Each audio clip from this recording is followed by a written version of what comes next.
Добро вечер, дами и господа. Добре дојдовте во уште една епизода од Пак играм подкаст. Наредниве 4 години, сезони, ви ветуваме многу бесплатни совети, многу бесплатно здравје. Ние постоиме за вас и за вашето гласачко тело, физичко тело. Ваше е само да заокружите, да притиснете лайк и subscribe и да ги убедите најблиските да заокружат лайк. Многу е тешко да си политичар, многу е тешко да прочиташ своја мисла за мисли. Замисли некој друг туѓа мисла да ти запише. Многу е тешко и сега сваќам зашто зима толку високи плати.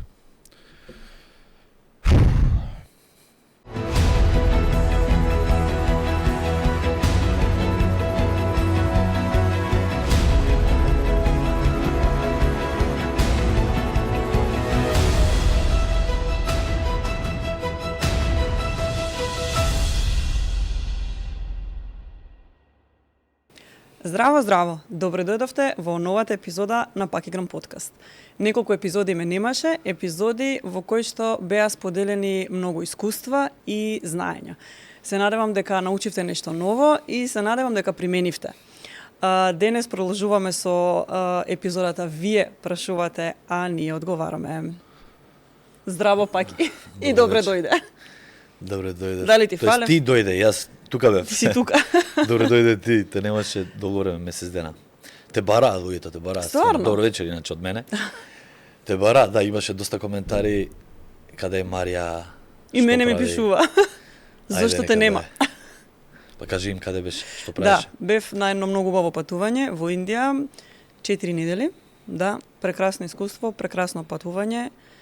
Се надевам дека ќе се повтори. Се надам дека помалце време ќе те нема, многу е 4 недели.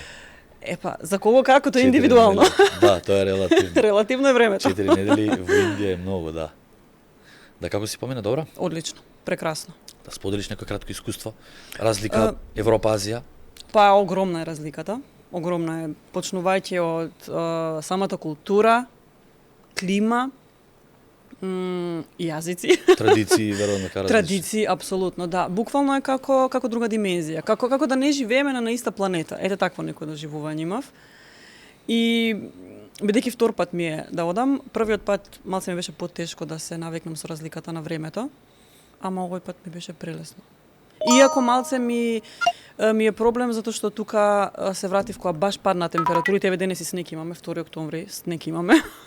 Да, стварно. Да, а јас се враќам од од земја каде што има тропска клима и каде што е лето и каде што е топло. Малце тоа со притисокот ми е понизок, али во главном супер.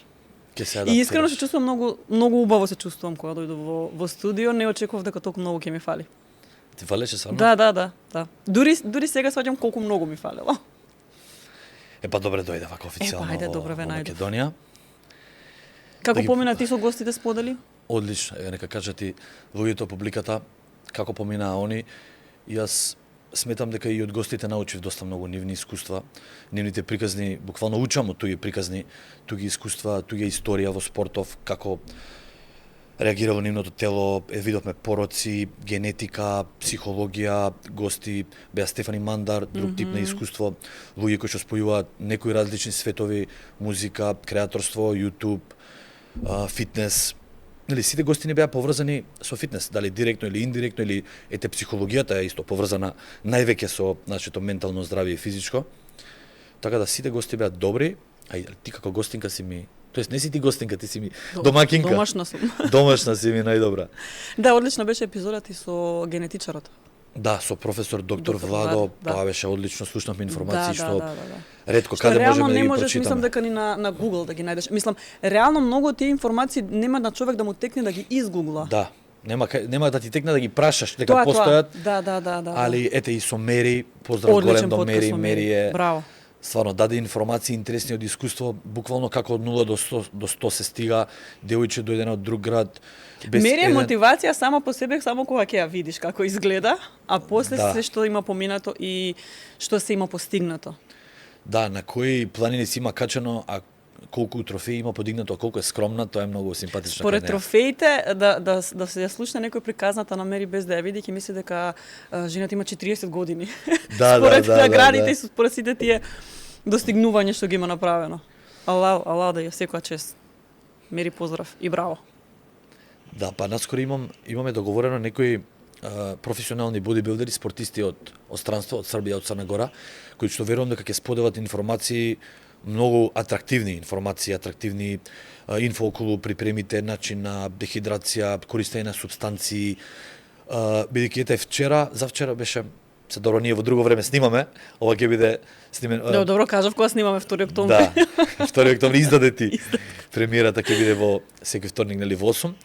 Добивме и во живо коментари на самата епизода на премиерата и во инбокс добив коментари од типот на, мислам не се некои лоши критики, туку добра идеја, дека има одредена група на луѓе, па сега сакам од ова мислење да извлечеме од публиката, има одредена категорија на луѓе, доста напредни вежбачи, кои што голем дел од овие информации споделени ги знаат и очекуваат од нас нешто повисоко, подлабоки теми од фитнесот, нутриционизмот, ендокринологија, и тоа ќе го дадеме апсолутно. Меѓутоа првата сезона кажаме дека ќе биде посветено повеќе микс од и поаматерски фитнес, да ги запознаеме буквално луѓето и публиката со азбуката од онака почетните чекори од фитнес, здравје, храна, хормонални реакции, повеќе за опоравок и за имунитет и општо здравје, отколку баш бодибилдинг. Но ете, втората епизода имам договорено и баш посериозни гости, сезона. Бодибилдери, како? Втората сезона. А што рекав јас? Епизода, добро.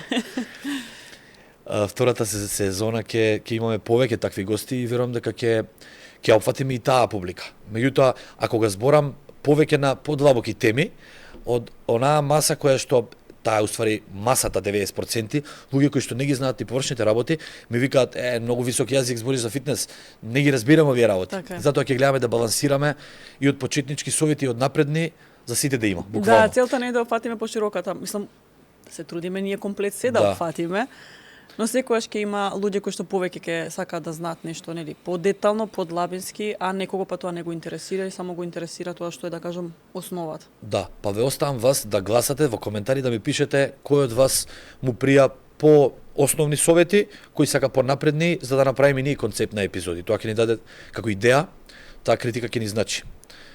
А има луѓе кои што ми викаат, само снимајте и изборете. Да. И нека трае подолго. Да. Така да може да започнеме со денешните прашања. Може. Спремен? Спремен, ајде. Чека да се наместам. Ајде. Прво прашање вика: што е тоа базален метаболизам? Бидејќи пречесто го користите како термин, но голем дел од нас не знаеме многу за тој термин. Ете, да, има луѓе кои што стварно не ги знаат овие поими. Ние малце се губиме, да кажам, бидејќи вежбаме и се дружиме со луѓе кои што тренираат и се доста понапредни во овие спортови и некогаш сметаме, извинете ни, сметаме дека сите ги знаат тие поеми, али тоа е наша грешка и ќе Но добро, од друга страна, ако во одредено излагање ти спомнеш базален метаболизам, не можеш секогаш да објаснуваш секој поим во даденото прашање, нели? Но еве вака ќе има прилики каде што и сите тие термини ќе ги објаснуваш посебно. Како на пример еве сега базален метаболизам, да. Што е базален метаболизам? Да, базален метаболизам е доста често спомнуван збор, а препотребен. Голем број на луѓе не ја знаат. Базален метаболизам е всушност целата количина, вкупниот збир и број на калории и енергија гориво кој што ја троши телото за време на мирување. Значи не во она активна потрошувачка, туку во пасивна потрошувачка. При спиење, дишење, мислење, концентрација, буквално при тотално мирување, тоа исто како колата што во мирување запалена во леар троши, буквално. Без разлика колкава физичка активност имаме, кога мирува телото, сепак троши. Да, самата работа на кели, клетки, регенерација, обнова, тоа што се случува во алгоритмот додека ние не знаеме или спиеме, има некаква потрошувачка. Таа е она базална основна потрошувачка. Тоа е во превод минималната количина на енергија што е потребна за ние да преживееме. За основна функција. За основна функција, да. Тие се разликуваат, тука нели има се вбројува проток на кислород, крв. Нели повеќето функции ние не ги контролираме. Например, додека спиеме, ние не знаеме дека контролираме дишната состојба. дишните органи, самата регенерација на клетки, ние не даваме команда да се регенерираат, и едноставно си течат тие процеси. Работата на срцето. Срцева работа, размена на крвоток, од трепкање до мижење, сето тоа како збир на калории вклучува BMR, така се вика, Basic Metabolic Rate. Но тоа зависи од многу фактори. Нели, сите имаме различен базален метаболизам. Тие зависат од пол, дали машко, женско, возраст, генерација, хормонална квота, значи хормоналниот статус е една од главните, да кажам, фактори и елементи што влијаат врз базалниот. Меѓутоа најдоминантна е тежината, телесната тежина, тоест најсупериорна од телесната, од составот е мускулатурата.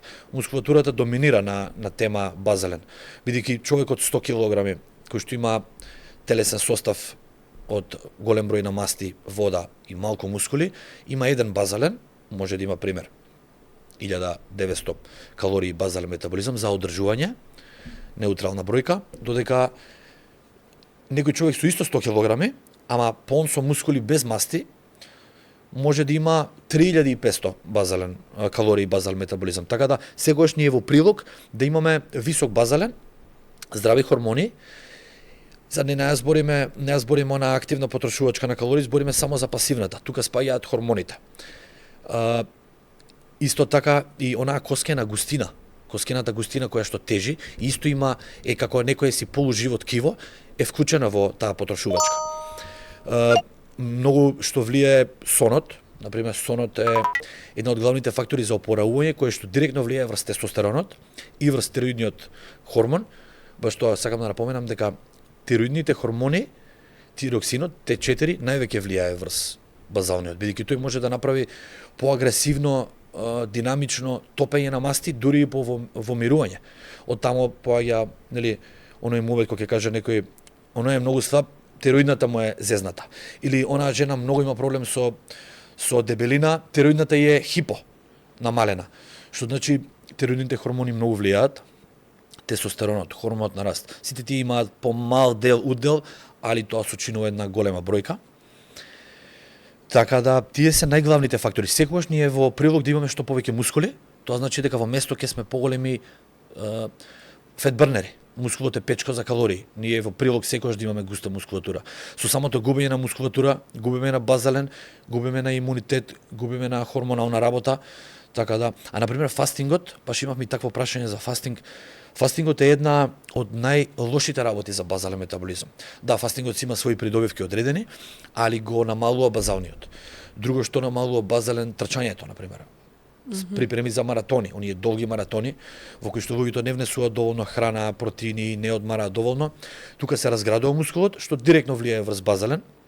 Така да, долго трчање, ако не е попратено со многу тежински тренинг, ако нема тегови отпор и добра храна, опаѓа базален, и тука тоа значи дека базален во превод значи дека со многу малку калории ние ќе слабееме. Дека нашата граница и праг на толеранција на телото е многу низок на калориски внес. Додека луѓето што имаат јака мускулатура, имунитет и тестостерон и добра тироидна работа, може да се, да кажам, да слабеат и со по 3000 калории, што е многу комфортно. Значи јадеш многу, а слабееш, нели, тоа е главната предност. А некој што слабее со 800-900 калории, тоа е проблем. На долг рок не е изводлива. Добро, а кажи ми, дали може некако, односно како може да се зголеми базалниот метаболизам? Дали може да се зголеми или дали може да се успори? На кој начин може да се направи и тоа и тоа? Да, па Тоа не е фиксно, нели? Не е да, оддајање. се е променливо. Да, апсолутно. Ја имав периоди кај што многу го спушти базалниот метаболизам. Настинки, грипови, намалена тежинска контракција, значи помалку волумен на тренинг, помал интензитет, помал внес на протеини, ми донесе до низок базален. И буквално се дебелев со малку храна. Додека сум имал, како сега, период на чистење, да кажам, или одржување со по 2700 до 3000. Чистење, слабење. Да, чистење. Да, тоа го знаат сите, верувам. Па добро, не баш. Татко ми многу често ме кара за да дије некои термини. Што тоа сега значи? Да. Објасни ми. Да. Така да пошто не гледат и по старата публика, сакам да бидеме малце појасни со термините. Ти давај превод, јако. Или доле нека иде кепшн. Чистење. Па периодов и доста чистев по дома, бидејќи ти не беше дома и месец дена чистев јас. Да. Така да се чистев. И дома чистев и јас се чистев.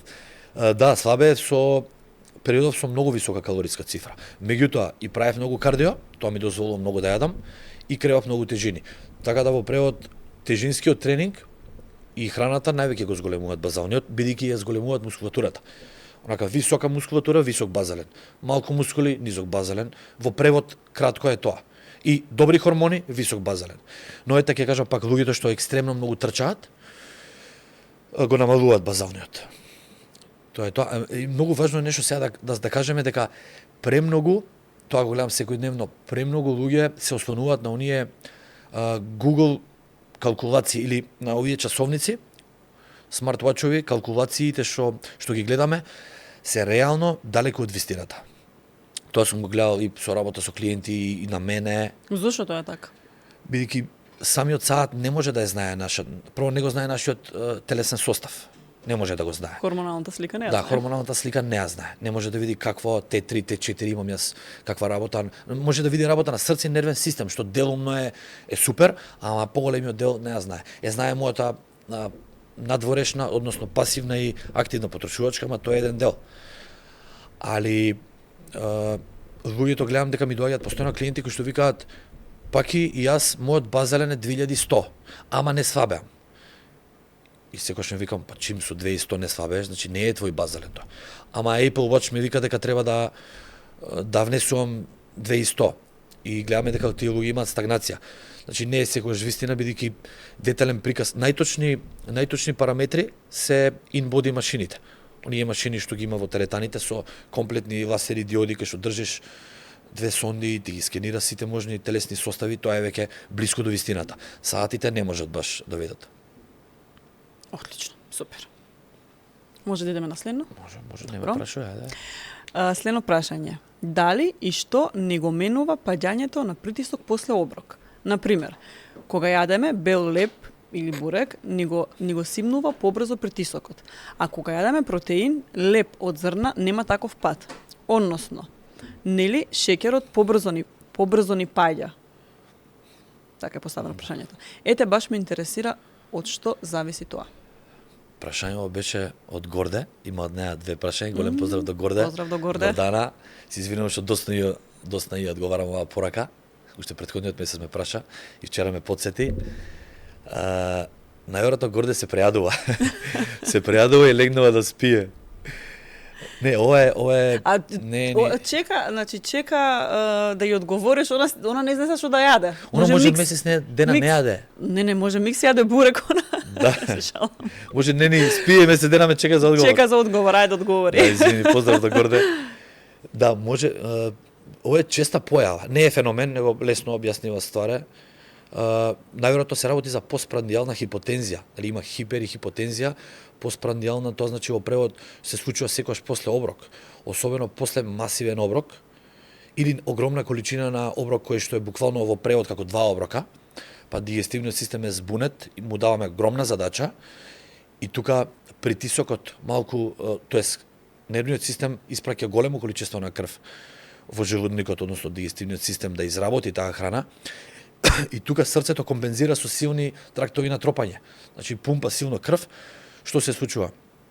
Особено ако тој оброк најверојатно е сочинет од многу јаглехидрати и шеќери, се случува брзо накачување на инсулинот. Значи телото шприца инсулин, се случува една појава што инсулинот буквално го зима шеќерот од крвта, го метно у клетките. Тука паѓа нагло шеќерот, опаѓа притисокот и буквално имаме у превод, што викаме ти падна склопката. Ке се прејадеш и легнуваш и буквално се губиш. Тоа е многу нездрав процес, усвари. Мислам и јас сум го имал и ти, ке се прејадеме и легнуваме некогаш. Тоа порано беше многу почесто од незнаење, вајда. Сега одамна не го практикувам. Можеме да го избегнеме лесно тоа со доволно хидрација пред оброкот. Второ, со помали и почести оброци, ќе го избегнеме апсолутно тоа. И со внесување на јаглехидрати со низок или среден гликогемиски индекс, бидејќи овој случај се случува постпрандијална хипотензија, се случува најчесто од храна внесена со многу висок гликогемиски индекс. Тоа значи дека брзо расте инсулинот и нагло опаѓа.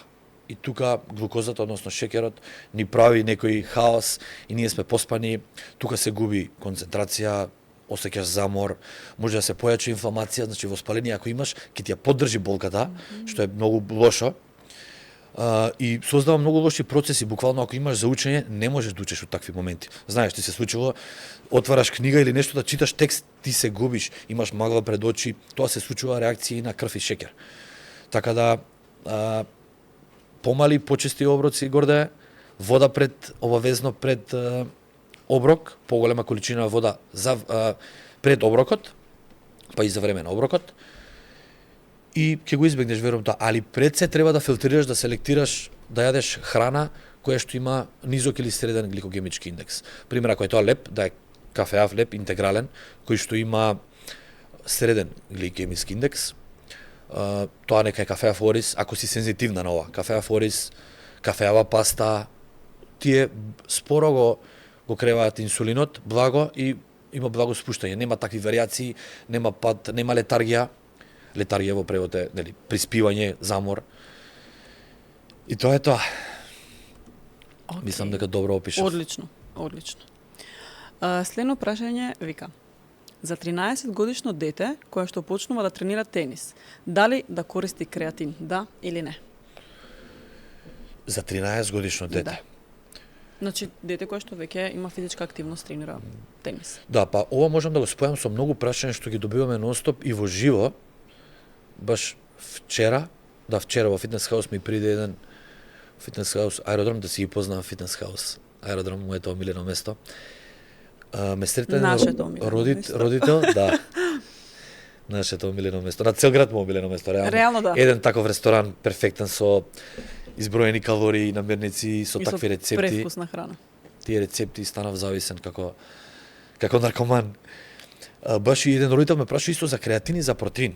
Он ме праша дури и за помало дете, 9 годишно, така нешто за одбојка. Еве ќе сумирам неколку такви прашања.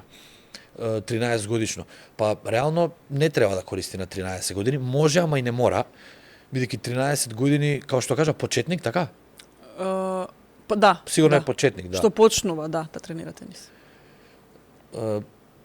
Што ме почетник, креатинот е, например, перформанс суплемент. Значи, повеќе влијае на перформанси, не е класична храна. Додека, например, протеините се класична храна. За мене за оброк. Јас некогаш ми се случува да јадам цел ден протеински прашок или протеински пудинзи. А не можеш да јадеш цел ден креатин, значи не може да ти ја замени таа калориска намирница, оброк, продукт што треба да јадеш. Али тоа дете не треба да започне одма со креатин, бидејќи кажа почетник е, тоа доволно кажува дека се уште нема стапнато во спортот, зашто би земал нешто за кое што треба да пробиеме некоја стагнација. Тоа ќе ни треба малку покасно. Да добиеме перформанс кога ќе имаме стагнација. А дечкото нема ни стагнација, не ни почнал. Така да првите година-две, додека не направи некоја база на мускулатура, перформанси, работајте на терен со тенис, претпоставам дека има тренер, тренерот може да му го каже истова. Првата година-две нема потреба. Така да, а дека, мислам, не е проблем дете да користи креатин, меѓутоа треба да има барем 2-3 годишно искуство, да има некоја здрава база и да е веќе во тренажен процес влезен и потоа има логика да користи. А протеин може. А баш кога сме кај користење на протеини и мали деца, многу родители, особено од постарата генерација родители кои што стварно не се во текст со нештава, ми е жал што имаат предрасуди за протеинот. Па затоа сме тука да ги разбиеме тие предрасуди. Да, ми е жал што има. Затоа како што кажа ти на претходниот подкаст со Таско, окей, детето да пие алкохол, да пуши цигари, као знаеме колку е штетно, ама не е станато нормално. А еве, протеин, например, као, немој тоа хемеј се. А алкохолот? Да. А и алкохолот тоа на страна, тоа секако е токсика број 1 и другата. А што правиме со фастфуд? Али да, например, тие деца сите што тие родители што ме прашуваат или што општо се запрашуваат на тие теми, само нека видат каде ги хранат своите деца и нека направат компарација со една канта протеин, нека видат на составот што има на тој состав, дека нема холестерол, дека нема има протеини без вештачки тешки бои, има природни ароми, нема оние емулгатори и конзерванси што ги има не знам, киндер чоколадо, сникерси. Значи, ја гледам постојано деца кои што во раце имаат сладолед. И ние сме го правеле тоа, не сме знаеле. Од незнање. Ама така е. сме немале вакви едукациски форми на интернет. А и сме немале суплементи во тоа време. Сме немали реално. ни заменски оброци, да, сега има протеински чоколадца, зашто да не му дадеш? Исто така има и вегански протеини на Моабетов. Јас сакам, бидејќи малку сум гладна. Дали Јас сум сакаш? многу гладен, да. Јагода, гладен и жеден. чоколадо, ванила. Јагода. Јагода, За јас мене. се Вие што ќе пиете? Што пие? Што пие цел подкаст? Цела публика. Што пие? Марија част. Да, и сакам да кажам, повеќето родители несвесно ги хранат децата со најканцерогени производи кои што се на првите рафтови тука на кога ќе влезеш во голем маркет, на касата увек имаме благи, грицки, чипсови, имаме гумени бомбони, значи Да. гумени бомбони имаме, замисли. Дете што јаде гумени бомбони, таквиот тој родител не смее да праша за протеин дали е добро или не, буквално. И мора да се крене свеста на оваа тема бидејќи екстремна е разликата од здравствен аспект не само, и од аспект на состав, помеѓу добар протеин, еве на пример, овој шејк. Ово беше нутри шејк, така? Да. Сврти го? Јагода. Да, прво вегански е. Ете, за луѓе кои што не јадат месо, не јадат ништо животинско, едноставно предобра замена, идеален начин како да внесеш оброк, а моментално немаш во движење си. Многу вкусен, Многу е вкусен. многу лесен, многу едноставно се прави и буквално се пие онака за 2 минути ти веќе имаш оброк. Благ е, нема калории што може да те здебелат, онака баш е сиромачен со калории, а пребогат со квалитетни елементи. Така да, ај баш сега ќе пробаме и како е. Омилен.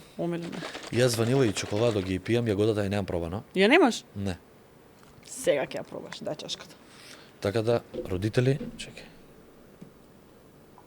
Ама ти честиш ова? Да, видиам бојава. Немам пари у мене. Добро. И бојава, може ли да се види? Не може да се види. Еве, ако тука снимаш Марча може да се види. Гледај. Како сладолед.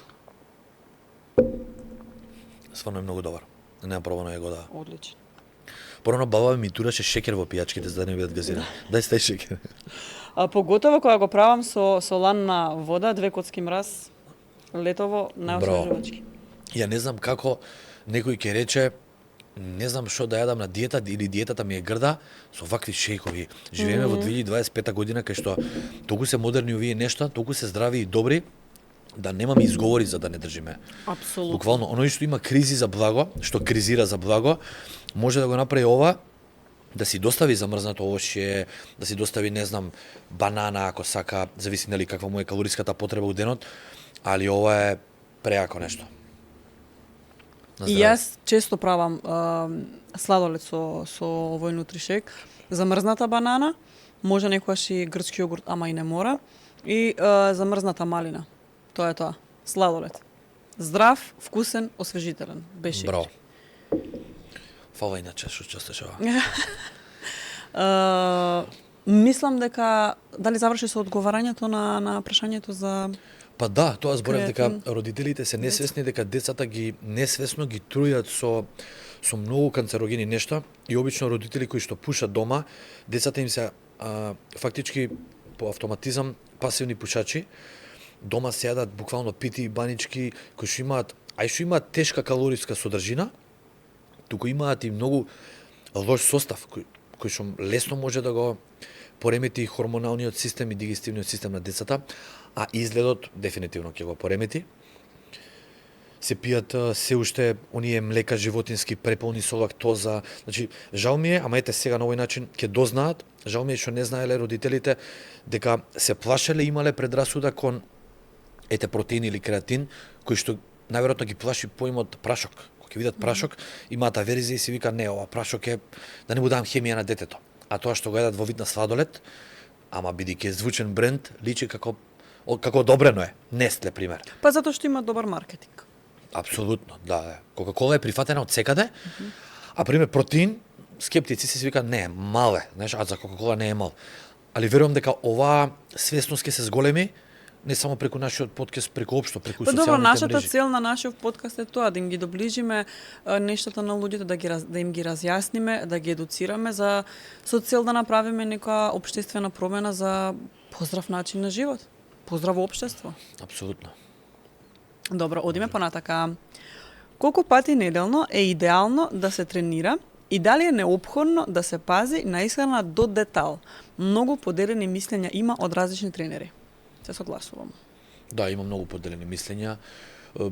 Знаеш, зашто има поделени мислења највеќе? Не поделени. Искрено, повеќето тренери, добри тренери, знаат што треба да се прави и знаат многу добро што треба да им дадат на клиентите, меѓутоа постои еден тип што се вика маркетинг. Да, ма од друга страна, прашањето е колку пати е идеално да се тренира. За кого? И тоа е многу Тоа важно. сакам да го кажам во одговорот. Извини, колега. Да, тоа сакам да го кажам баш само од маце од лево вртам за да го објаснам убаво. Многу важно, значи, повеќето добри, стабилни тренери кои што знаат што прават и изгледаат добро, имаат искуство и знаење, не само ние што положиле лиценца, знаат што треба да се даде и колку пати треба да се тренира, меѓутоа, бидејќи рече поделени мислења, знам на што се збори. Има доста нова група на тренери кои што велат, го промовираат токму она што клиентите сакаат да го слушнат, со цел да купат од нив програма. Од типот на, цитирам, без многу мачење како да направите тело, со еднаш неделно како да направите тело, како со непазење на храна ќе изградиш, ќе ослабеш 30 кила. Како може се да јадеш, а да слабееш? Тоа, да, и луѓето тоа ги буни. Си викаат, чекај, едни викаат без вежбање, со што сакам да јадам, без кардио ќе ослабам, тоа се потенцира без кардио, и тоа во подсвеста на луѓето им дава сигнал, тик, сакам да го купам овој програм. Зашто е полесно? Бидејќи да, е комфортен, не треба да се мачам, не треба да дадам никаква жртва и затоа ќе ја купам. И тоа е често пати успешно. У смисол успешно за купување, ама не успешно за од аспект на ефекти. Види, може да има и во таа ситуација успешна трансформација доколку некој човек, еве на пример некоја жена, доручкува бурек, јаде пица, вечера бургер и има 30-40 кила вишок и само го сменува начинот на исхрана и ќе ослабе 8, 9 или 10 килограми. Тоа постои, но до тука. Да, тие се мал процент на луѓе. И до тука може, не понатака. Да, некој што има 150 кила, ќе ослабе некој килце и ќе допре до стагнација и потом мора промени, сериозни промени. Така да, знаеш, ама тоа се коси со нашата биологија. Нашата биологија и физиологија вели движи се, повеќе активност, здрава храна, многу хидрација и се ние промовираме нешто што е контра, за да го хакнеме системот. Значи нашето тело, не знам сега да не бидам историчар, 100.000 години можеби, небитно дали 5.000 години, расте, се еволуира и се адаптира на тие механизми. Складирање на масти, ослободување. Плюс минус, трафик на макроси и калории. И се ние не можеме да го хакнеме тоа. Со неактивност, со многу храна, ќе зезнам телото. Не постои такво нешто. Ако постои, ја прв ќе пременам вето, па ќе ви раскажам Ке знаевме до како сега. се прави. Да, не постои такво нешто, стварно. Мислам, мора да сме реални при продажба на такви услуги, мора да дадеме некоја реална прогноза што би се случило. А реално, прашањето е колку пати идеално да се тренира? Да. Па нема некој фиксно правило, зависи што сакаме да постигнеме, нели? Ако сакаме некое сериозно атлетско тело, силно, топчесто, мускулесто, со низок процент на масти, мора да е тоа 5 до 6 пати неделно. Потребно е, меѓутоа зависи и што користиме од храна и суплементи. Ако тренираме добро, а не го опоравуваме телото преку суплементи и храна, треба да намалиме на обем на тренинг, на волумен во неделата, да намалиме на 3-4 пати. Ако перфектно јадеме, спиеме и живееме, и 7 тренинга ќе ни бидат супер. Јас лично тренирам по 12-13 тренинга неделно, меѓутоа пазам на сите детали и можам да си дозволам. Ако имам период кај што не пазам и не сум толку фокусиран на храна, на опоравок, намалувам на 4 пати неделно. Така да, и тоа е индивидуално. А прашањето нели е дали до детал мора да се пази? Да. Па не мора до детал. Јас лично пазам и ти до детал кога треба да темпираме форма, дали за фотосесија, дали да извадиш максимум од себе. Дали е тоа надпревар или не. Ама реално не препорачувам некое загушливо темпо и динамика на човек кој што е рекреативец, има обврски, има 2 деца, има фирма, стварно има притисоци од други страни. Храната не треба да му е притисок, треба да му е комфорт. Ако и тоа му е притисок, најверојатно ќе се откаже од тоа. Кратко трае. По-комфортно му е тоа да го тргне отколку бизнисот да го жртвува, нели? Така да не треба да се следи некоја програма 100%. Ја и на сите клиенти им кажувам дека доволно е 70-80% да ја следат програмата, ќе имаат успеси. Се некој што сака екстремни резултати, да, треба. 10 од 10 се да подмири во денот. Така, се согласувам. Или да се пази до детал како што е прашањево, тоа значи можеби да има ситуации каде што треба, ако долго време е на некој одреден режим, па има стагнација, па тогаш веќе треба, а сака се уште нели резултати, па тогаш треба да навлага во тие ситни цревца. Да. Се вика, па во Да детали извади да. финеси да извади, да. Да. Добро. Баш така. Следно прашање. Преголем срам имам да започнам да вежбам во теретана. Целото друштво редовно тренира, но јас вежбам дома, бидејќи се уште се борам со дебелината. Ова е честа појава, иако луѓето не зборат за ова, барем јас од моје искуство, што сум работела со многу жени. Но од друга страна, тоа е исто, јас така викам, тоа е исто како да не одам да се фарбам на фризер затоа што срам ми е бидејќи ми е бела тука косава. Знаеш, така јас го преведувам. Па каде ќе одиш ако не во теретана, нели да се избориш со својата килажа, со својот изглед. Од друга страна са можеби малце звучи престрого, ама сепак ќе го поставам тоа прашање. Ако на таа девојка е срамота да оди во теретана со таа килажа, кој е тоа место каде што не е срамота освен дома, нели? Да. Значи, ако негде не треба да е срамота, тоа е баш во теретана, бидејќи тука започнуваат промените. Се согласувам, нели, исхрана и се, но поготово па еве како што е сега прашање, бидејќи веќе има друштво. Од што срам? Теретаната баш за тоа служи. Секој што во теретана ќе го видите во одлична форма, не дошол во таа форма во теретана, него ја направил во теретана таа форма. Баш. Да, па реално баш така, местото е за промени. Да. Тоа место е исклучиво за промени. Како извини како на заболекар, да ми е срам да идам зашто ми е расипан завод. Као срам ми е расипан ми е завод да ме види за Ова е повеќе психолошки проблем. Апсолутно. Да се јавиме на Ивана, чекај да ја вртам на Ивана да ја прашам. Вклучија во живо. Да, во живо. Ивана може спие да ја будам се. Ало Ивана, слушај, имаме. Знаеш, да, теретаната е местото за промени. 90% од луѓето верувам дека потсвесно идат тамо бидејќи не се задоволни од својот изглед.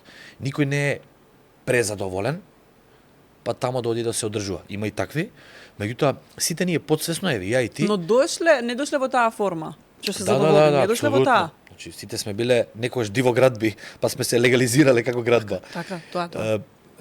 Најголем процент, 90 и нешто проценти, имаат можеби некоја подсвесна несигурност па одат тамо да се средат, како на козметички салон. Можеби имам бабулички, човечки, идам да ги средам, затоа постои доктор, дерматолог и тоа си кој што викаш ти. Замисли да не одам на козметичар, дома да ги стискам, пример. Или со коса. Меѓутоа има еден тука проблем, најверојатно треба да го смениш друштвото. Знаеш, јас за другари, екипа сметам за некои што те поддржуваат и што ќе ти помогнат, особено во овие ситуации. Јас на сите мои другари кои што биле заглавени во дали биле анксиозност, комфорт, дебелина, мрза, интровертност, многу сум се внел и сум дал, еве и ти исто со твои пријателки или клиентки, даваш се од себе да им помогнеш, да им дадеш некоја сигурност и да ги бутнеш да дојдат во местото каде што треба да ја направат промената. Дома промена нема да се случи. Мислам нема, има исклучоци кои што дома има справи, машини, онда треба другарите кај неа или кај него да одат. Дома сите да вежбаат. Меѓутоа теретаната е стварно место кај што треба да направиме сите промени и нема срам од тоа. Да, често имаме прашање као многу сум дебел, не знам дали да одам, како ќе ме прифатат. Тамо мислам дека секој си брка работа од теретана. Тој што е преслаб сака да качи маса и него му е срам. Го гледа по-дебелиот и си вика, леле, овој бар има маса, и мене ми е срам, вака, јас сум се осеќал така. Некој што е многу дебел си вика, леле, гледа она каква е, можеби анорексична, ама пак позгодна е. Секој го гледа туѓиот проблем како помал. И треба таквите луѓе да се мотивација, а не демотивација, кога некој изгледа подобро од нас. Да, па и најдолгиот маратон почнува со еден чекор. Мора да го почнеш тој чекор, иначе никој нема да го направи тој место тебе. Така да стегни заби, немој да мислиш дека светот се врти околу тебе, па ни околу мене. Одам у теретана, си бркам работа со слушалки на уши, си влагам у собствен филм и не ме интересира до толку кој што мисли у мене, за мене. Дали сум у добра форма или не сум во добра форма, ќе ја постигнам ако не сум. Меѓутоа со седење дома само проблемот го ставаме под тепих и си отвараме поголем проблем и повеќе работа за работење и може да дојде до кревање на тепихот и гледање на проблемот очи во очи. Добро, одлично кажано. Само би додала, како што кажати, не се врти светот околу нас, ни патеретоната, дури некој да погледне да види нечив изглед, нели? Прифатете го телото и сакајте го такво какво што е. Тоа не значи дека не треба да целите кон промена, нели, на телото, но јас лично сметам дека малце е погрешен тој термин сватен кога ќе каже некој сакај го телото и прифати го, мислејќи дека треба да го прифатиш такво какво што е. Не, во смисла да не направиш промена, да треба да се прифати такво какво што е и да го засакаш, без разлика какво е, за да можеш да го промениш. Бидејќи не можеш да се грижиш за нешто што не го сакаш. Можеш да се грижиш само за нешто што го сакаш. Тоа е како, не знам, мајка кон детето. Се грижи бидејќи го сака. Сега направив една мала компарација чисто да ја доловам мислата. Сакајте си го телото и работете да го промените. Ете, со тоа ќе завршам со ова прашање. Следно века, дали и колку често ти имаш cheat days meals? Па, реално што поретко веќе, се поретко и поретко имам. Да кажеме што е са cheat days meals. Cheat days, да, прекршок во исхраната, јадење на нездрава храна или храна која што не била во тој состав на мени тој период, година, две или како и да е, одстапување. Она лоша храна индивидуално денеска. Али Тоа доајде нездрава храна да биде. Нездрава храна во превод. Да направиме исклучок од храната што константно јадеме, да јадеме нешто нездраво, некој бургер, некоја пица. Па баш ке споделам тази искуство од претходната недела. Јадев 2-3 пати, cheat day, нездрава храна и по милионити пат ми се потврди дека ја не сум за тоа, тоест никој не е за тоа. Зошто? Не викам дека не се вкусни тие пици, бургери, помфрити, сосови, значи сега тоа апсолутно дека примамуваат, те потсеќаат на уживање на допамин, тој мирис на таа пица, реално ќе поминеш од пицерија и си викаш, леле, ми фали ова. Додека не поминам да го мириснам тој мирис, не сваќам дека ми фалело. Али кога го мириснам покрај пицерија си викам, да. Ама тоа трае неколку секунди. И најдобро е да одолееме. Пред некој ден баш јадев бургери и пица. Реално си ја лошив состојбата на диетата. Зошто? Утредента станав толку многу гладен. Значи толку многу ми реагира, мислам кај сите. Само луѓето не го осеќаат и не перцепираат дека е до тоа. Вечерта јадев бургер и испив некој сок со шеќер. Сабалето станав, а претходно со месеци имав толку низок и стабилен апетит и толку ми е лесна диетата, буквално како да не сум во дефицит осеќам. Преубаво ми е. Али моментот кога ќе изедам тој бурек или баничка што е, наредни 30, 50, 100 сати, небитно 2-3 дена, јас сум мртов гладен. Значи, не можам да прекинам да мислам. И ова се случува кај сите луѓе што имаат емоционално прејадување, се појачува таа емоционална сензитивност на поимот и на миризбата и на сензот на допамин, се појачува да станува неиздржлива диетата. Не издржливо, него едноставно луѓето не можат да прекинат да јадат 24 сати. Дури и на препон стомак, бев најаден, сабалето станувам најаден, меѓутоа психата ми е гладна. Тоа е тој хормонален глад. Имаме глад од дефицит, од вистинско гладување, кај што телото стварно има потреба од гориво, буквално сиеличката за гориво вика нема бензин, а има и хормонален глад со фейк аларм, со лажна тревога. Тоа е тоа што се случува после junk food. Буквално наредни 2 дена јас не можам да прекинам да мислам на храна. И сега добро, ја имам само контрола, тука употребам оној џокер дисциплина, нели карактер, а додека апетитот е стабилен и употребуваш добра храна и суплементи кои што го држат низок апетитот, не ти треба некоја голема дисциплина и не ни треба некоја силна самоконтрола, стегање, бидејќи тоа стегање има рок на траење. Ја опуштено и ти опуштено си јадеш тоа што јадеш и у дефицит и у неутрална положба, без стрес ја држиме диетата. Али кога јадам ваков джанк, јас полудувам.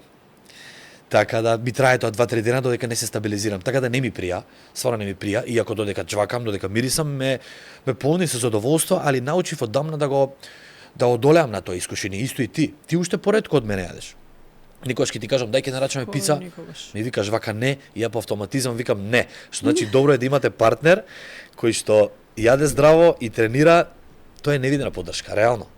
Многу ми значи ако ми кажеш не јадам. Јас не сум ригорозна како што си ти ригорозен, но исто така сум помалце паѓам во тоа искушение да јадам, не знам, бургер или пица Да, или ти било поредко кој. од мене. Да. Јас некад намерно ќе јадам џанк, со цел да се наполнам, ако сум многу празен во превод, многу сум се потрошил, многу кардио, многу тренинзи и осеќам дека веќе мускулатурата е помека, ми се менува формата, поспласнат сум и тогаш јадам повеќе соло и повеќе џанк фуд, ама ти ми преш да не јадам. Ти кога ќе видам дека во тебе има незаинтересираност за благо некое, јас си викам, па управо, не нарачам. Нека мора да споделам, нека те и малце љут. Ќе ми пише, завршувам со тренинг, дали сакаш да јадеме нешто? Јас знам што мисли, дали сакаме да јадеме. Ја кажам, не. Зашто? И доаѓа дома љут, викам, па јаде ти, па неќем сам. Да, сам реално не е толку интересно. И љута. 10 минути е љут зашто ја не јадам. Да. Пица. Да, затоа многу е битно да имаш партнер што ќе ти прави баланс. Ако ти ми кажеш 10 од 10 пати, ајде да јадеме, готово, кад чуваме 10 кила двајцата. Реално може многу лесно така да западне некој пар во комфорт и да нарачува нонстоп да јаде.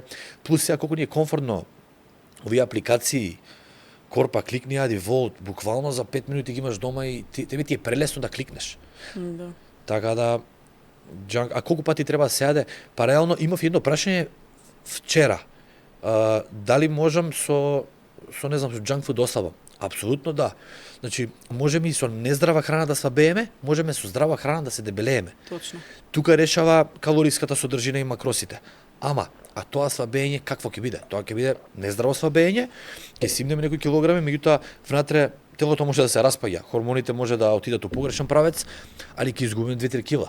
Меѓутоа може тие 2-3 кила да се баш мускули и вода, така да не е некој неуспех, а исто така можеме да се здебелиме и од здрава храна. Изедете денес 2 кила банани и вакви 5 пакувања на прездрави шејкови, ќе качите 2-3 кила, така да мора баланс од здрава храна, ама избројана. Тоа е лайфхак.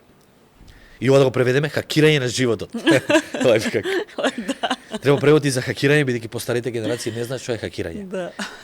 Дешифрирање. Еве, јас, например, месец дена јадев исклучиво веганска храна. Што јадеше ти у Индија, кажи ни? Да, па индиска храна најчесто. Веганска. Веганска, да. 100% веганска храна. Кажи како се хранеше у Индија еден ден, тоа ме интересира. Ја делумно знам. Зависи кои делови. Најчесто во Индија храната им е многу лута. Дури кога негде ќе ти кажат као не е лута, тоа е многу луто. А ако ти кажат као па да е малце лута, тоа не сакаш да го пробаш. А ако ти речат лута е, бегај. Не ја погледнувај. Некако не знам како да немаат осет, како да немаат осет за љуто, буквално, затоа што јадат многу мали нозе. Јас имав една прилика, бев во една организација, хуманитарна организација, каде што дававме храна на деца кои што се од социјално загрозени, не е ни важно, али ова сакав да кажам, и некоја нивна традиционална храна беше тоа. И на крајот викате, ајде сега и ние по едно парче. Не ми се свиѓаше тоа, бидејќи беше некој лепче пржено, имаат таква некоја храна лепче пржено, и внатре има компир со некои зачини. И јас као, ајде, нели, сите сме тука, па ајде да не се двојам, ќе јадам. Јас си прашувам, као, ова не е луто, не, па вика не е луто, па децава јаде, збориме деца од 2-3 годинки и повозрасни, али не малите беа 2-3 годинки. Значи првиот залак, тоа е љуто. Отров, еднаш ми се јави со солзи. Викам, па ова е љуто. И ме гледа као, па не знам, може би малце, и sad не може да им се љутиш, пошто немаат осет. Али во главном доста се јаде кокос, се јаде многу зеленчук, се јаде многу овошје, да има специфични зачини. Имав периоди каде што можам да бирам што ќе јадам, а имав мислам места и денови каде што најчесто можев да бирам, некогаш не. Но јас увек бирав опција банана или некој зеленчук или некој овошје. Да, често јадев авокадо тост. Иако леп не јадат, ретко можеш да најдеш. Пекари немаат. Немаат пекари, немаат бурек босански? Ништо немаат. Кебапи? Дури лебот што од било каде да го купиш не е леп како ние што го имаме тој леп. Али да, во главном не вежбав месец дена, што никош во животот не ми се случило. Да, сега се осеќам како на исповест. Прв пат во живот. Да не вежбам, да, 4,5 со се ден-два пред тргнување и сега овие ден-два. Недели, да. Да, дури вчера направив прв тренинг. Не е исто телото, апсолутно. Вагата е иста, но телото апсолутно не е исто. Составот не е ист. Да, направив трампа, изгубив мускул, додадов масти, но искрено прв пат не се чувствувам лошо и не бегам од огледалото, како што некогаш знам да направам. Иако ова можам да кажам за себе моја лична најлоша форма, иако тоа не може да се види вака од надвор, поготово не преку облека, но јас тоа го осеќам, јас тоа го знам.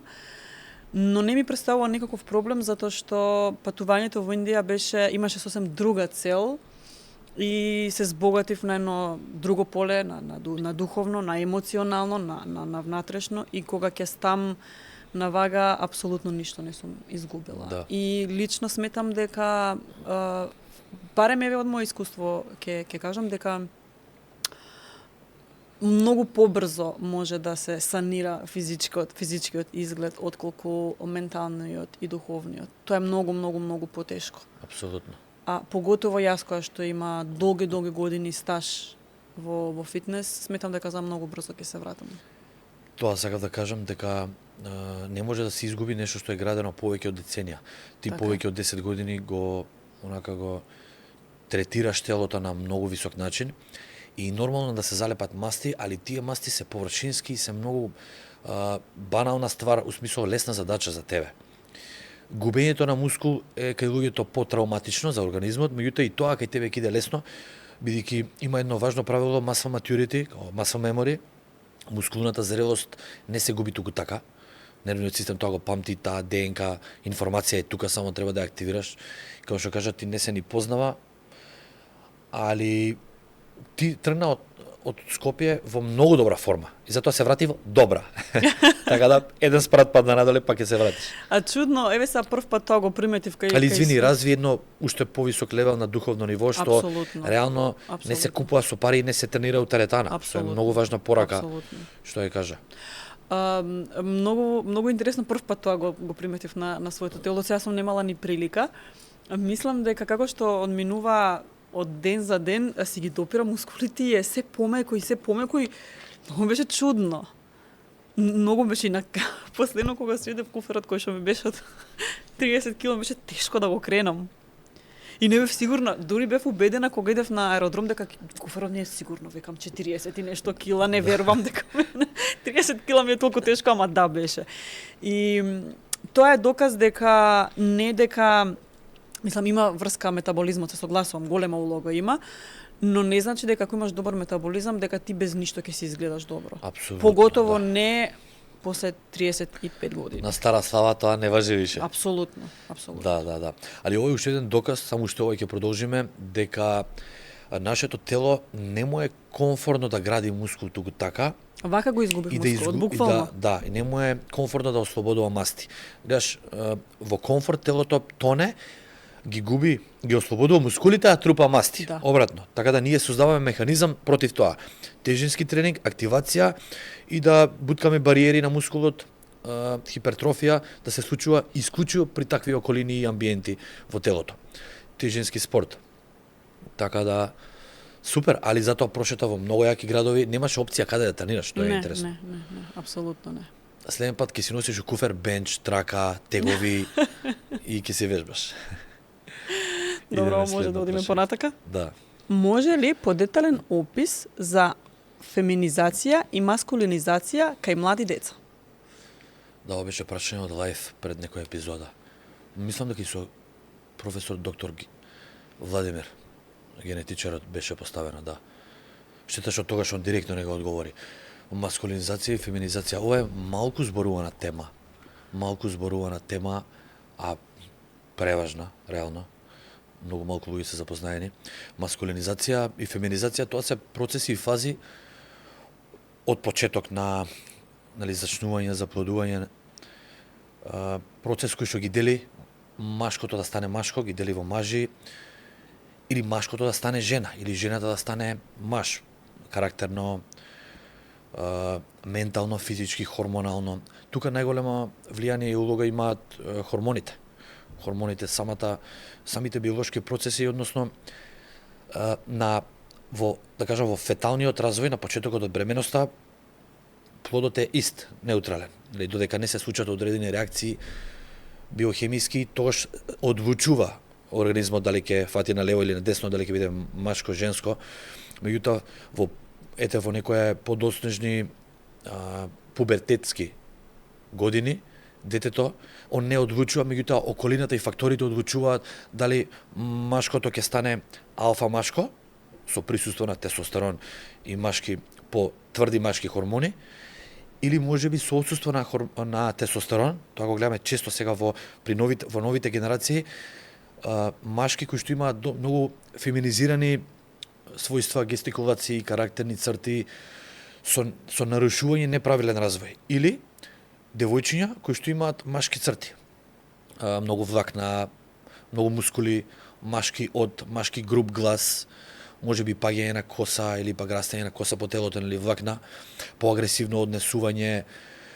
Не се само биолошки овие. Да, првите зачнувања се биолошки и таа раскрсница на кој пат ќе фати организмот е хормонален, биолошки, физички процес, меѓутоа во да кажам подостежна генерација основно или средно школо, додека не се стврднат тие бази на хормони, додека не станат стабилни, например кај малите деца, тоа многу зависи од не само од физиолошкиот и биолошкиот развој, зависи и од хормоналната функција, највеќе, али подосна зависи од самото родителство, домашниот амбиент.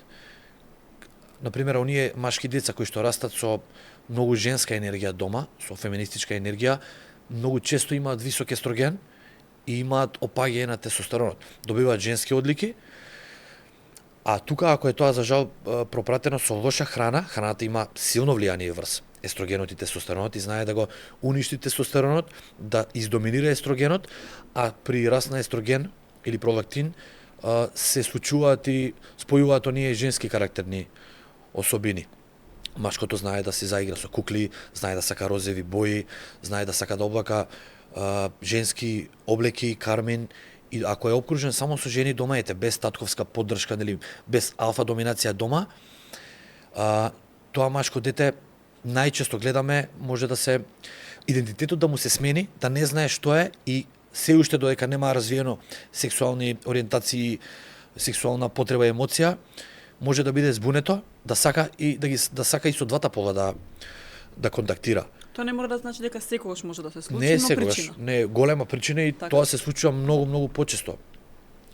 И контактирам и комуницирам и учам од сериозни ендокринолози од Србија и Хрватска, им ги гледам нивните ставови, се поклопува со се тоа што го гледам, учам и практикуваме со години, за жал, и знае да дојде до многу често нарушување. Компарација со предходните пред 2000 година, бројките биле многу помали на феминизирани машки деца, поради помалку процесирана храна, поради помала загаденост. Тука најверојатно и тој осиромашен ураниум и загадување и од бомбардирање во многу земји има плюс ефект. Искрено нас придонело од друга страна вакцини, не знаеме што се примаме од вакцини. Тоа е еден од многуте фактори, меѓутоа онаа феминизација што се случува кај машките деца многу често настанува од лоша исхрана. Дали исхраната без како клучен фактор? Па да, клучен фактор, бидејќи работам со мали дечиња низ овие години, сум видел многу мали деца кои што имаат гинекомастија, а не користеле стероиди. Што е гинекомастија? Сега ќе опишам. Гинекомастија е како ги викаат женски гради. Во превод се има многу англиски фрази, да не ги кажам, бич тиц или женски гради на машко тело кои што даваат крупни брадавици и изглед како да се, и тоа измеѓу масно ткиво и женски гради. Тоа најчесто се добива има естрогенска гинекомастија, има и пролактинска. Отприлика исто изгледаат, меѓутоа естрогенската е најчеста и се случува од лоша храна, па и од стрес, меѓутоа лоша храна. И кај оние мали дечиња кои што се подебелки, и има некои од нив изгледаат како да имаат гино, ама тоа е масно ткиво, и кога ќе ослабе, гледаме дека тоа било масно ткиво. Или бил на прак да му се создаде ткиво. Кога веќе ќе се создаде, нема назад, освен операција. А ако е на почеток, може да се врати со добра храна, со антиестрогенски заштити и слично. Штом се случи таа ароматизација, веќе тоа е тоа. Штом пробие тоа ниво на естроген високо, тоа машко, ако до тогаш нема тврди темели на сексуална ориентација веќе исперцепирано и доживеано, тоа може би да шета, да бара, да сака и мажи и жени, тоа може би се други теми, меѓутоа поврзано со сето ова. Исто така и девојчиња кои што имаат наместо тотална феминизација имаат маскулинизација. Тоа се девојчиња кои што исто така дали користеле многу груп спорт во мали нозе или пак погрешна храна, зборам во мали нозе 3, 4, 5, 6 годишна возраст, или имале одреден стрес или биле на влијание на исклучиво машки особини дома, машки татко, браќа кои што нафрлале машки алфа односи дома, кругот бил машки и многу често тие девојчиња се по машки, по машкоданки, по агресивни, меѓутоа се многу доминантни во спортот, многу. Кога ќе видиме некоја атлетичарка преполна со мускули, тврда, топчеста, венаста, баш онака машки стил и од, знаеме дека таа има добиено повеќе, може да е примес и микс од тестостерон висок и од естроген. Меѓутоа многу зависи и домашното воспитување. Како што кажав, оние машки деца што растат без татко со многу девојчиња, многу често се пофеминизирани и тоа се отсликува многу во животот. И жалосно е што, жалосно, тоа е релативно, ако до средно школо го немаме решено и санирано тој проблем, односно нарушување, биолошко или ментално или ендокринолошко, тоа останува перманентно. Затоа постојат синтетички хормони, како допинг, тие се наменети претежно за вакви случаи, за исправање на криви ситуации, не се наменети за спортот. Спортот ги злоупотребува, меѓутоа баш се наменети за овие. Но во подостежни години тоа многу тешко да се оправи, многу тешко. Бидејќи кога фиксно некој ќе влезе во некоја сексуална ориентација, многу тешко на 35 години тој да смени насока.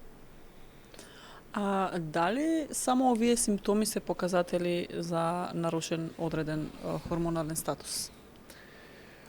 Па не, добро праша, не се само тие, гледаме и како, например, извини, само да комплетирам прашањето, да не е како второ подпрашање. Сакам да прашам, доколку ги нема овие симптоми што ги наброи ти, кога е најидеална, која возраст е најидеална за родителите да проверат хормонален статус на децата? И дали може да е недостаток од генетски, од раѓање, недостаток на било кој хормон?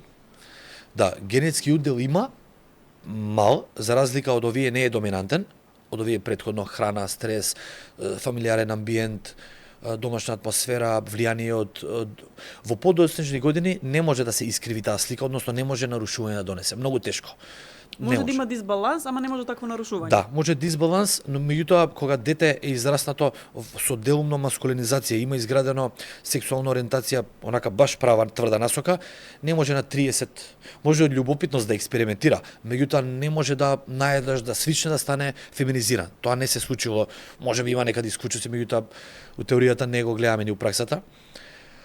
Али да, добро праша, има и други симптоми, например, оние деца кои што ги гледам, не мора само од моја страна, мои клиенти општо ги гледам, кои што има доста феминизирани поточки, елементи, гестикулации и особини, повеќето имаат гинекомастија, значи повеќето, и тој што нема гинекомастија, може би јадел добро, ама добил феминизација од друго нешто, друг фактор, тие се многу емотивно раздразливи, многу сензитивни.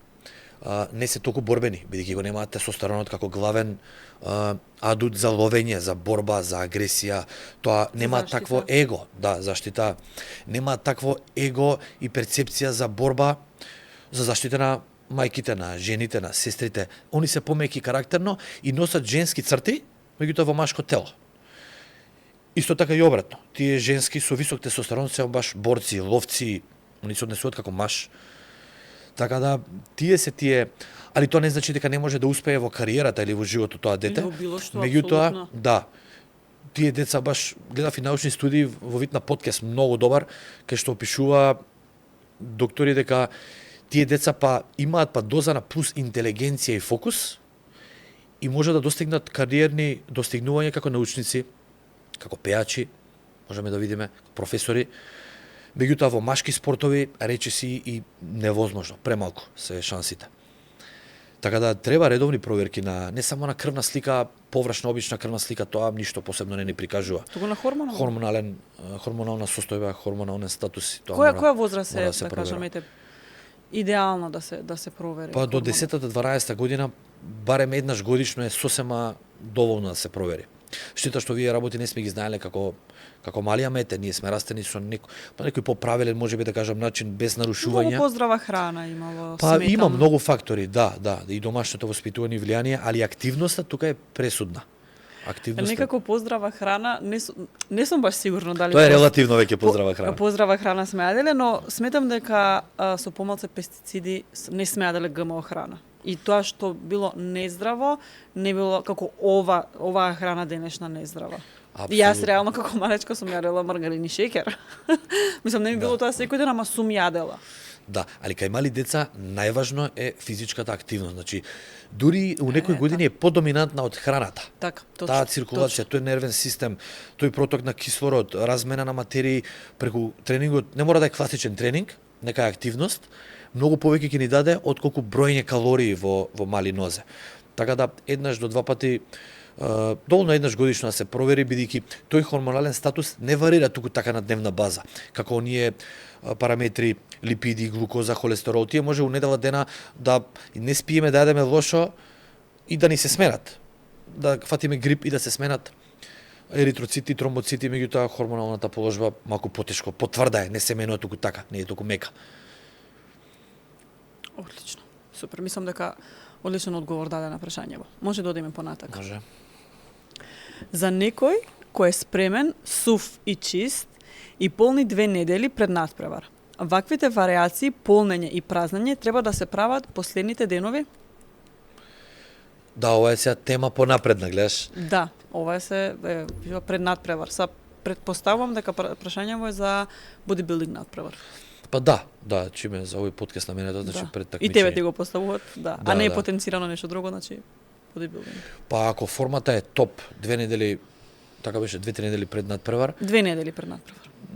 Ево да, ова е честа грешка и многу такмичари надпреварувачи кои што прв пат се надпреваруваат, па често пати прашуваат па можеби ја тоа сум го правил првиот надпревар, не знам, 2009 година кога се спремав, најверојатно тогаш бев дете и лутав, не бев доволно сигурен дали сум на прав пат, иако бев спремен за надпревар. И ќе прашаш некој тренер, дали добро правам, му праќаш слика на некој постар тренер, добар ли сум, и ако ти дадат валидност дека си добар, си викаш добро е. Ако некој ти каже критика не си добар, па може и да не излезеш. Детска разничена самодоверба, нормално. Али честа грешка е тоа луѓе кои што се стварно спремни за надпревар, експериментираат и ја губат формата на крај. Еднаш ја тоа го сгрешив, сакајќи да експериментирам и да видам дали од чиста форма можам да бидам ултра почист или подобар, и се испразнив и бев помек на надпревар и тоа се виде. Мислам, се виде, судиите тоа лесно ќе проценат.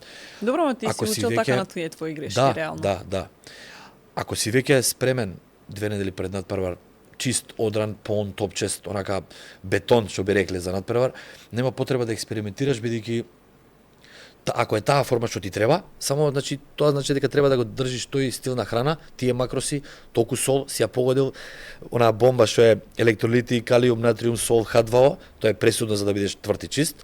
Зборам ако е завршена формата со процент на масти, и не треба ништо да правиш, буквално. Многу луѓе грешат така 2 дена пред надпревар, слушнале дека треба празнење, полнење и празнат, а они се веќе празни, и тука доведуваме до катаболизам, до празнење на мускулите и искачаме на сцена онака флет, мазни. Така да, како што си сега, како што правиш денес, и ако си добар, задоволен, издржи така уште 2 недели и те посекуваме. Да, усвари, толку 2 недели има до надпревар, вајда прашува некој дечко што се спрема. Овој викенд има некое балканско првенство, следниот наше, така да стрекно. Ако треба некоја помош, пиши ме во инбокс. Мислам дека сме при крај, ама јас би инсистирам да одговорим уште едно прашање. Беше поставено прашање. Сега претходната епизода, не знам таа која претходна епизода, ама некој од претходните епизоди, прашањето гласи: зошто имаме главоболка од таа луда глад, како што спомна во претходната епизода? Да, најверојатно од YouTube го земавме, бидејќи е од претходната. Главоболка од глад. Па најчесто мислиме дека од глад, ама многу често е од дехидрација. Сме заборавиле да јадеме, ама сме заборавили да пиеме. И бидејќи од глад да те фати глава, да те стегне, тоа треба долго време да немаш јадено јагле хидрати. Тоа е првиот предзнак дека си во некоја кетоза. Нали, кога влагаме во кетоза, знае да стегне глава. Тоа не е така лош, мислам, иако боли главата, не е баш лош симптом. Тоа е симптом дека на мозокот му треба глукоза, прва нотификација, бидејќи нашето тело е научено да работи на основно гориво бензин, и сега му даваш наеднаш дизел и дава нотификација и отпор дека немам бензин, што ќе ми даеш, ти вика. И му даваш дизел, дека е поевтин, реално, и си вика добро е, и поминува главата. Али тоа се случува обично при првата кетоза, ја памтам првата кетоза кога влегов, лошење, глад, блед бев, си викам, иако знаев кои се симптомите, си викам, како бе ова ми се случи, тоа беше неколку сати, ама више никош не се повтори. Али најчесто е од дехидрација. Мозокот и телото кога немаат H2O, кога немаат вода, тоа е сигналот, главоболка. И при фастинг, луѓето што прават фастинг подолго време, често пати имаат мигрена, онаа што е фастинг мигрена, и знаат да е секојдневно. И ако гледаш дека секој ден те боли глава, а правиш фастинг, не е за тебе, значи не е ни за мене фастинг. Има луѓе кои што му пријаат тој тип на исхрана, мене не. Индивидуално е. Али баш така, значи претежно од дехидрација, не е од глад. Напи се вода и ќе видиш дека ќе ти помине и не било да едењето. А и затоа е многу важно да јадеме помали почести оброци, отколку да чекаме 10-12 сати и да направиме некој удар калориски, некоја бомба. Тогаш па може би да не здоболи глава од хипертензија, од висок притисок, голема количина на храна, големо количество на оброци калории во дигестивниот систем и се менува притисокот, се качува, паѓа. Ова е слично на второто прашање или на првото. Со таа летаргија и таа поспаност после оброци. Да, точно. Слично, знаеш, многу е важно да ги распределиме оброците, а да не правиме експерименти со гладување, само не е за секој фастинг како што кажав. Епа, одлично. Мислам дека доволно прашања, некои 9 или 10 одговоривме. Има уште неколку, ама доста е за оваа епизода. Ќе ги оставиме во следната епизода. Се надевам дека одговоривме на доста ваши прашања. Секако под било кое видео или кај нас на Инстаграм може да поставите прашања, но попрегледно ни е кога се на YouTube. И да, овој пат јас ќе кажам лайк, шер и subscribe. Како поддршка барам од вас. Да, може само додека вака гледате да не заборавите, пак ќе кажам на секој епизода доле лево лайк, кликнете, не ве кошта ништо, а за нас значи многу како поддршка. Ќе ни помогне видеото да биде во recommended, да биде повирално. А тоа е мотивација за нас? Да, тоа ни дава смисла на целиот процес и целата работа. Фала ви на вниманието, па се гледаме следниот вторник во 8 сат. Ве чекаме со коментари, што е добро, што е лошо, што да поправиме, и од претходно, како што го започнаме подкастот со таа тема, да ни кажете кои теми повеќе ги сакате да ги разработуваме. Дали по напредни стручни совети или по базични, по основни. Се гледаме. Поздрав, чао, чао.